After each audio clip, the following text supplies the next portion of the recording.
امریکی صدر Joe Biden نے طالبان سے کیا گیا وعدہ توڑا، افغان طالبان غصے میں آ گئے۔ طالبان نے امریکی فوجیوں کی لاشیں امریکہ کے حوالے کرنے کا اعلان کر دیا۔ امریکہ نے 1 مئی کو افغانستان سے فوجیں نکالنے کا وعدہ کیا تھا، لیکن جو بائیڈن اس وعدے سے مکر گئے، جس کی وجہ سے طالبان غصے سے خبر تیز چینل کی ویڈیوز دیکھنے کے لیے چینل کو سبسکرائب کر لیجئے اور بیل کے آئیکن پر کلک کیجئے تاکہ آپ ہماری تمام آنے والی ویڈیو سے باخبر رہ سکیں۔ آگ بگولا ہو گئے۔ جو بائیڈن ہمیں بچا لو، امریکی فوجی دہائیاں دینے لگے۔ امریکہ کو افغانستان سے اپنے فوجیں واپس بلانے کا فیصلہ کیوں تبدیل کرنا پڑا؟ اہم تفصیلات منظر عام پر آ گئے۔ مجاہدین نے ایک بار پھر سے حق کا جھنڈا بلند کر دیا۔ جنرل قمر جاوید باجوہ، عمران خان کی زبردست حکمت عملی نے اپنا کام کر دکھایا۔ چین نے جو پتا پھینکا تھا، اس کے اثرات آنے لگے۔ بھارت کو پاکستان کے ساتھ امن کرنے پر مجبور کر کے افغانستان میں ایسا چھکا لگایا کہ مودی کے ہوش اڑ گئے۔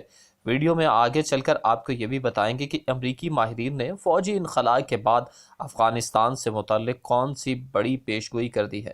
مجاہدین کو کس نے استنبول کانفرنس میں شرکت سے منع کیا تھا؟ امریکہ افغانستان سے نکلنے کے لیے کچھ ایسے مواقع کی تلاش میں ہے جس سے نہ اس کی عزت میں فرق آئے اور کام بھی ہو جائے۔ امریکہ اس کوشش میں ہے کہ دنیا کے سامنے کسی بھی صورت یہ تاثر نہ جائے کہ افغان مجاہدین نے امریکہ کو گھٹنے ٹیکنے پر مجبور کر دیا ہے، لیکن دنیا یہ جان چکی ہے کہ امریکہ 1000 ارب ڈالر لگانے کے باوجود بھی اپنے مذموم مقاصد میں کامیاب نہیں ہو سکا۔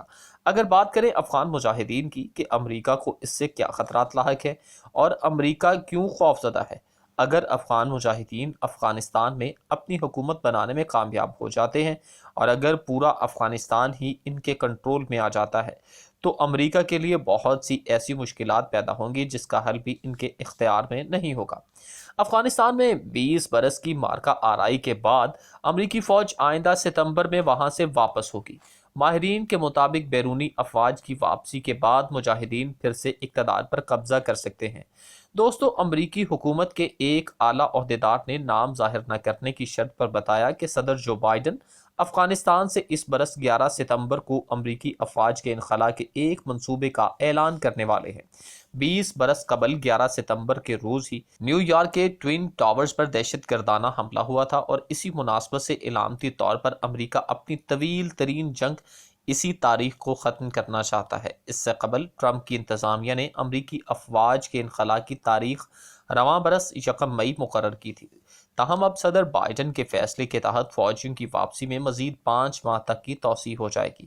نیٹو اتحاد میں شامل ایک سرکردہ رکن نے خبر رساں ادارے AFP کو بتایا ہے کہ اس مجوزہ فوجی انخلاء کے منصوبے کے اعلان کے پس منظر میں ہی بدھ کے روز اتحادیوں کے ساتھ تبادلہ خیال کے لیے ایک ویڈیو کانفرنس کا اہتمام کیا گیا۔ افغانستان میں نیٹو ممالک کے اس وقت 9600 فوجی تعینات ہیں، جس میں سے امریکی فوجیوں کی تعداد 2500 ہے۔ بائیڈن انتظامیہ کے اس اعلان کے فوری بعد مجاہدین نے اپنے رد عمل میں کہا کہ وہ ترکی میں افغانستان سے متعلق ہونے والی کانفرنس میں اس وقت تک شرکت نہیں کریں گے جب تک بیرونی فوجی افغانستان سے نکل نہیں جاتے۔ قطر میں مجاہدین کے دفتر کے ترجمان محمد نعیم نے ٹویٹر پر اپنی ایک پوسٹ میں لکھا، جب تک تمام بیرونی فورسز افغانستان کی ہماری سرزمین سے مکمل طور پر نکل نہیں جاتی، اس وقت تک ہم افغانستان سے متعلق فیصلہ لینے والی کسی بھی کانفرنس میں شریک نہیں ہوں گے۔ اگرچہ اس بات کے خدشات پہلے سے ہی ہیں کہ بیرونی افواج کی غیر موجودگی میں مجاہدین مزید مضبوط ہو جائیں گے، اس لیے فوجی انخلاء کا فیصلہ زمینی صورتحال پر منحصر نہیں ہوگا۔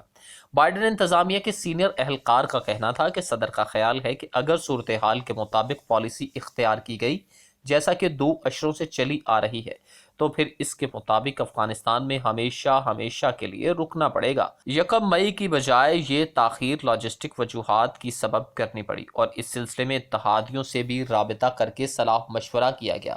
امریکی انٹیلیجنس نے بھی ایک رپورٹ جاری کی تھی جس میں کہا گیا تھا کہ چونکہ مجاہدین پر اعتماد ہے، اس لیے موجودہ حکومت کو ان کے مقابلے میں کافی جدوجہد کرنی پڑے گی۔ افغانستان میں بدستور پرتشدد حملے، ہدف بنا کر قتل کی وارداتیں اور کار بم حملے ہوتے رہے ہیں۔ حال ہی میں شمالی علاقے میں ایک خودکش کار بم دھماکے میں 3 افراد ہلاک ہوئے ہیں۔ امریکی اہلکار کا کہنا ہے کہ امریکی حکام نے مجاہدین کو متنبہ کیا ہے کہ اگر ان کے فورسز کو مجاہدین نے نشانہ بنایا تو پھر ان کے خلاف بھی جوابی کارروائی کی جائے گی۔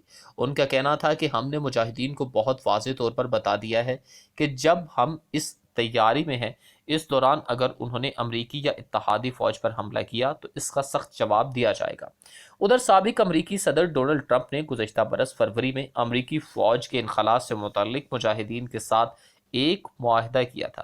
اس کے تحت اگر مجاہدین القاعدہ جیسے دیگر شدت پسندوں کی حمایت کرنا ترک کر دیں تو 1 مئی تک امریکی فوج کے نکل جانے کا وعدہ کیا گیا تھا۔ ٹرمپ انتظامیہ نے کابل کی حکومت اور مجاہدین کے درمیان امن مذاکرات کا راستہ بھی ہموار کیا تھا، تاہم یہ بات چیت تعطل کا شکار ہے۔ امریکی خفیہ اداروں کی ایک رپورٹ کے مطابق مجاہدین کابل حکومت کے فورسز کے خلاف اپنی جیت کے لیے پراعتماد ہیں۔ اس رپورٹ کے مطابق افغان حکومت کے فورسز شہروں اور دیگر علاقوں کی سلامتی پر پامور ہیں، تاہم وہ دفاع تک ہی محدود ہیں اور ان علاقوں کو وہ دوبارہ اپنے کنٹرول میں نہیں کر پا رہے یا پھر وہاں اپنی موجودگی نہیں دکھا سکے ہیں جہاں گزشتہ برس ان کے پیر اکھڑ گئے تھے۔ امریکی حکومت کا ماننا ہے کہ اگر ایسا ہوا تو پھر افغانستان سے کوئی اٹھے گا اور اٹھ کر مسلمانوں کے حق میں آواز اٹھائے گا۔ دوستو، امریکہ کے لیے مسلم اور امت ہونے کا مسئلہ بہت اہم ہے، کیونکہ اگر کسی بھی دوسرے مذہب کو دیکھا جائے تو اس کے پیروکار جہاں بھی رہتے ہیں صرف اسی زمین کے بارے میں یعنی اسی ملک کے بارے میں سوچتے ہیں، لیکن مسلمان دنیا کے جس بھی کونے میں ہوگا وہ دوسرے مسلمان کے درد اور دکھ میں برابر کا شریک ہوگا۔ دراصل مغربی ممالک اب یہ جان چکے ہیں کہ دنیا کے کسی بھی مسلمان کا مسئلہ کسی ایک ملک اور قوم کا نہیں، بلکہ اس مسئلے میں تمام مسلمان ایک ہیں، کیونکہ اسلام میں قومیت کا نظریہ کسی ایک ملک تک محدود نہیں ہے، جس کی اگر ایک چھوٹی سی مثال یہ لی جائے کہ فلسطین اور کشمیر میں مسلمانوں پر جو کچھ ظلم ہو رہا ہے اس کے خلاف پوری دنیا کے مسلمان متحد ہیں اور کسی بھی حد تک جانے کو تیار ہیں۔ ایسے ہی مجاہدین بھی مسلمانوں کی خاطر کسی بھی حد تک جانے کو تیار ہیں، اور اس وقت مجاہدین متحد ہیں جس میں مسلمانوں پر ظلم و ستم کیا جا رہا ہے۔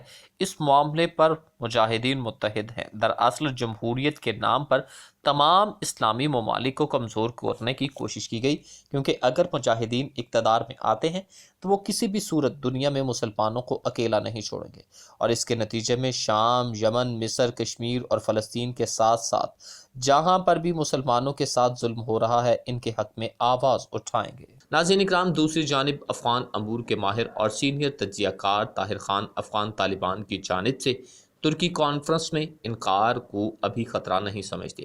انڈیپینڈنٹ اردو سے گفتگو کرتے ہوئے انہوں نے کہا کہ افغان طالبان کے انکار سے لگتا ہے کہ انہوں نے وقت مانگا ہے اور شرکت سے انکار نہیں کیا۔ ان کا مزید کہنا تھا کہ یہ کانفرنس ترکی میں اقوام متحدہ کی مدد سے منعقد کی جا رہی ہے اور ترکی اور امریکہ نے ممکنہ تاریخ 16 اپریل دی تھی، جس کے لیے امریکہ اور افغان حکومت کے پاس ایک پلان تو موجود تھا، لیکن میں سمجھتا ہوں کہ طالبان کے پاس ابھی باقاعدہ پلان موجود نہیں ہے اور پلان بنانے کے لیے وہ وقت مانگ رہے ہیں۔ ترکی کانفرنس میں شرکت پر طالبان کے مابین بھی اختلافات موجود ہیں اور بعض سمجھتے ہیں کہ شرکت نہیں کرنی چاہیے، جبکہ بعض سمجھتے ہیں کہ شرکت نہ کرنے سے ان کے اوپر ایک الزام آئے گا کہ یہ بات چیت کے لیے تیار نہیں ہے۔